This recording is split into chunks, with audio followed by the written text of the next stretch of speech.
Did you know that the sum of the angles of a triangle is 180 degrees? Some of you probably knew that already, but here I'm going to prove it to you. Let's imagine that I take a line and I add a line to my diagram.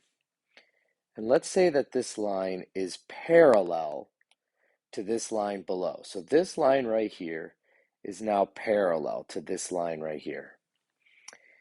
Because we now have a situation where we have two parallel lines crossed by a transversal, I now know that this angle right here, let's call it A, is congruent to this angle A, because those are alternate interior angles.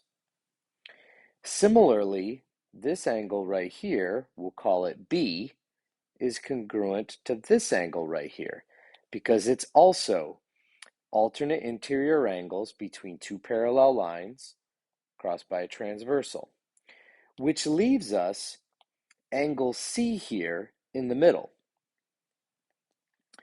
Now these three angles, 1, 2, 3, they form a straight line. And we know that angles that form a straight line equal 180 degrees. In the past, we've talked about, like in the last couple lessons, we talked about just being two angles being a linear pair. Well, here I have three angles, but even so, the three of them together make a straight line, which is 180 degrees. So what do we have? We have angle A plus angle B plus angle C equals 180 degrees. And so there's your proof that the three angles of a triangle add up to 180. And now we call that the triangle angle sum theorem. So the triangle angle sum theorem says that the interior angles, interior meaning inside, of course, of a triangle